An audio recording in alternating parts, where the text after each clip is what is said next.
All right. Thank you so much, Lamin Sabally, a UDP card-carrying member, and also a former journalist. Mr. Sabally, you are no doubt oblivious to the fact that the UDP is right now going through crisis of leadership or successor. What is your take on this so far already tensions that have been boiling over the past few weeks? Thank you very much, Mr. Balte, for having me once again. I just want to dispute the notion that the UDP is going through leadership crisis.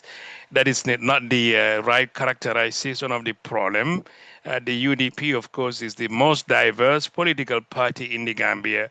I mean, for such a very big political party, for you to have subgroups that have preference for specific candidates, that's normal in any democracy.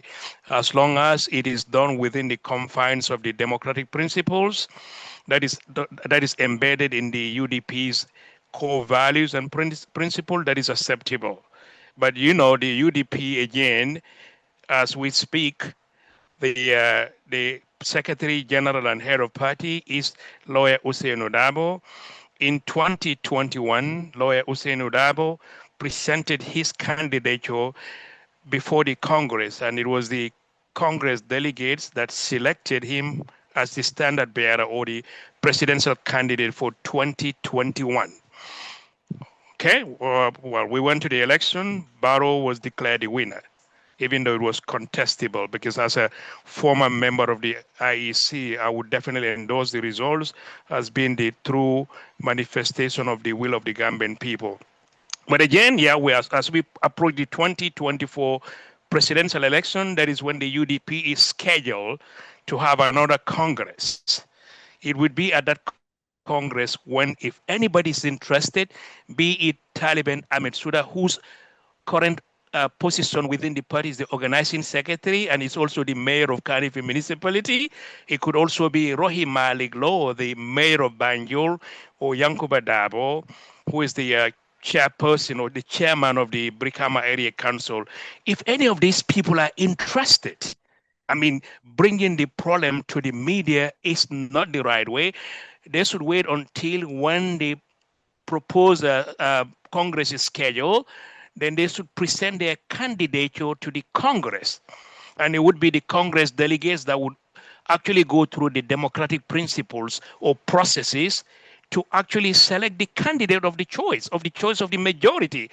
Remember that when Talib Bensouda presented himself as the candidate for the mayor election in KMC, he went through that process. There were internal primaries that were held in all the municipalities and area councils, and even Yankuba Darboe himself, I think up to 8 people contested, but it was the delegates that actually selected him. So anyone that is interested in becoming the standard bearer or the presidential candidate for the UDP, the best place where they have to actually present themselves for selection would be at the Congress. It's normal at this stage for people to show ambition. But this is very good for the health of the democratic principles. But the way they're doing is definitely out of the democratic norms. But it's okay. People can have preferences. That's quite normal. I mean, because Yankuba has the right, just like lawyer Usain Darboe has, to actually seek the mandate of the delegates to become the presidential candidate for the UDP. But that onus or that mandate exclusively lies with the Congress delegates. At this stage, the UDP do not have a flag bearer. We don't have a presidential candidate, but the party, national structure is in place where Lawyer Darboe is the party secretary general and party head.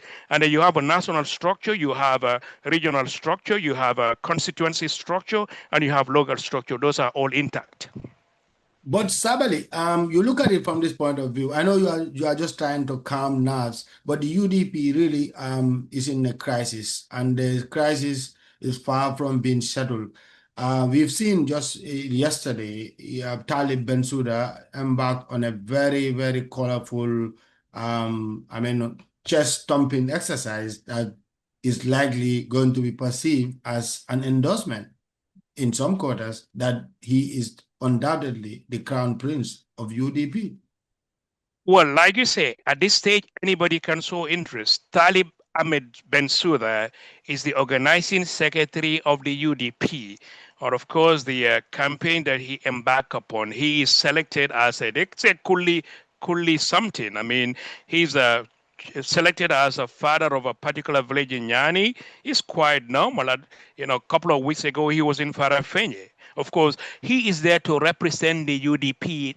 The Lord Mayor of KMC is not on an independent campaign or campaign tour, but rather went there as a representative of the UDP, in this case, in his capacity as the organizing secretary. Of course, these are all very important as we gear up for the election in 2024 is 2026 rather. It is very important for the party to fortify its base and also strengthen its base. So, but to say there's a leadership competition at this stage, anybody can show interest. Of course, the UDP is not immune to that.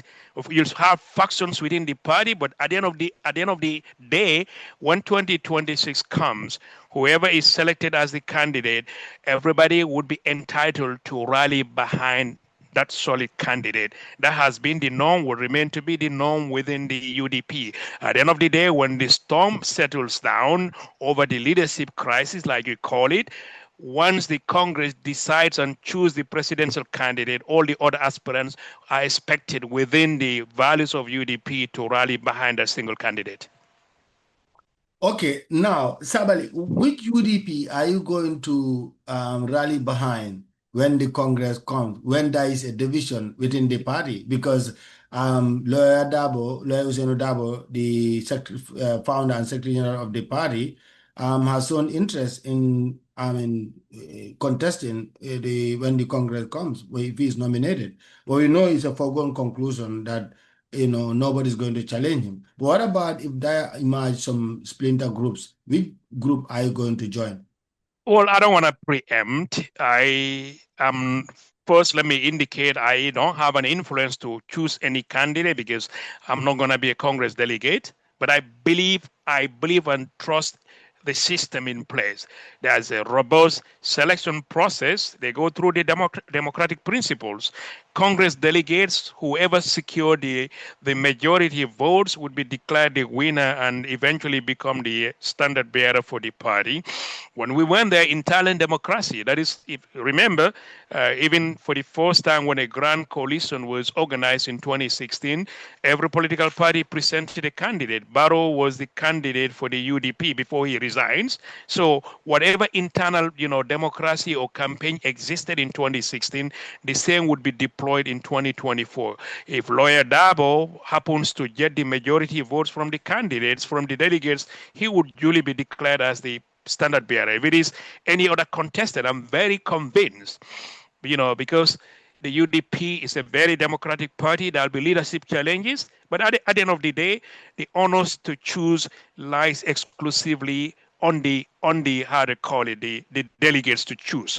Within, as we approach towards the Congress, of course, there can be factions. Everybody would have a preference, of their candidate. All these contestants now would face the Congress, and the delegates definitely would choose. And once a candidate is chosen based on the history of the UDP, Yankuba went through one of the most tumultuous selection process. 8 contestants. At the end of the day, everybody rallied behind him. All the other areas, incumbents were challenged. I mean, Talib Bensouda, like I said, in 2018, went through one of the most, hardcore, brutal, primary contests. At the end of the day, he won. So, but candidates, like I said, delegates would determine. I mean, at this stage, we can all have factions, but I don't belong to any faction. I believe in unity. We'll present a unified, winnable candidate in 2026.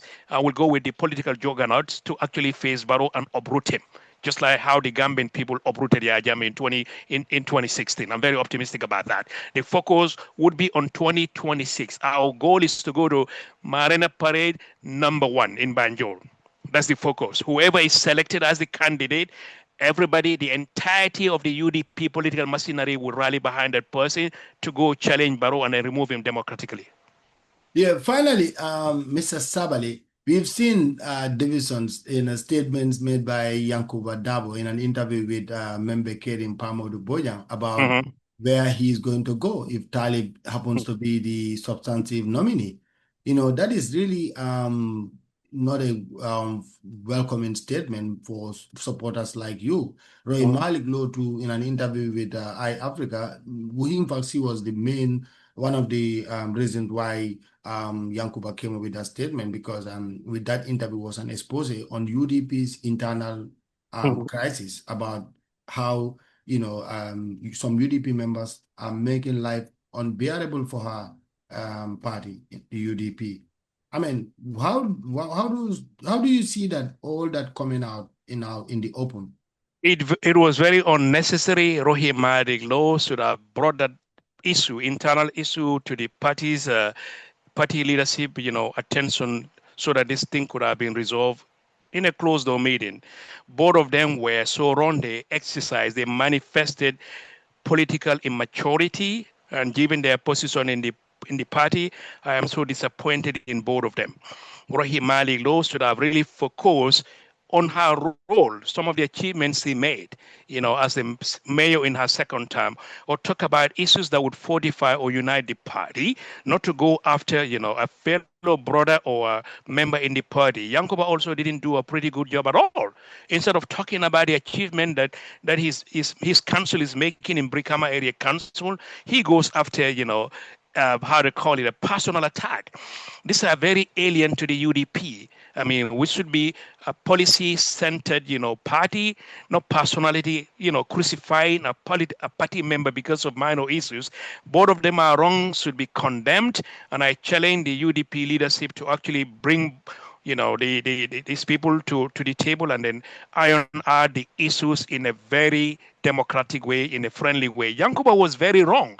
How about if people who contested with Yankuba in was it 2022, I'm not sure, decided that because they were not choosing, they were going to leave the party.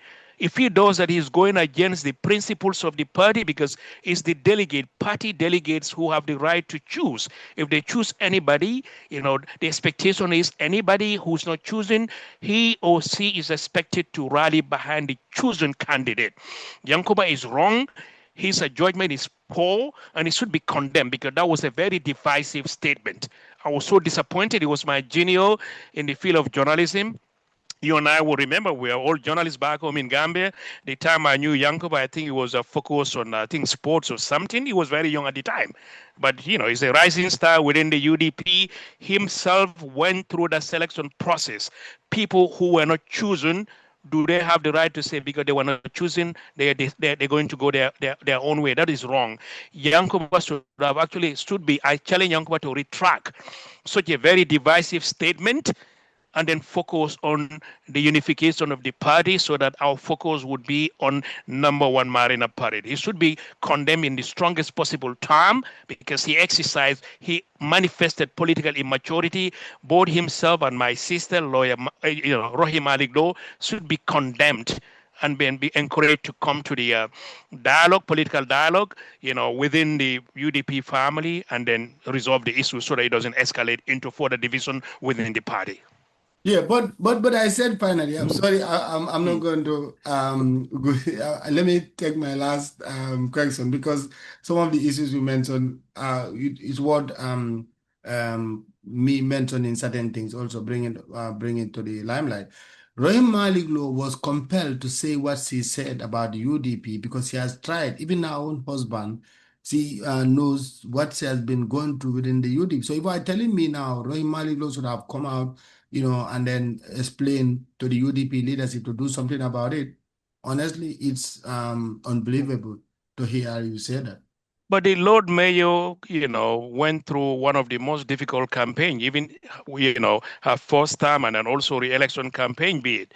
I mean, sometimes the Gambia's political, climate is toxic. Well, she specifically mentioned one Mark Jane for insulting. Anybody who insults, you don't respect yourself. Insult is not a solution. In a mature democracy, nobody insults or launch personal attack on anybody. Such acts are not acceptable anyway. I mean, what needs to be done is I still encourage, I know the party leadership has been calling on party supporters and militants to desist from personal attack. It's so unfortunate. I can I can actually feel, the kind of distress our sister is going through.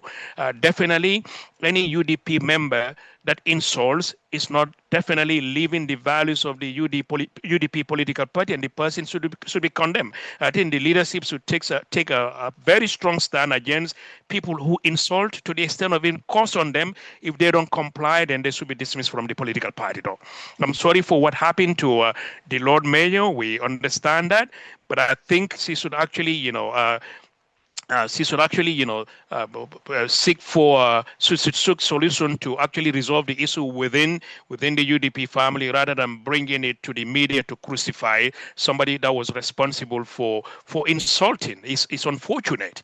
I mean, in our political discourse, no matter how different we are in opinion, let's actually focus on constructive debate.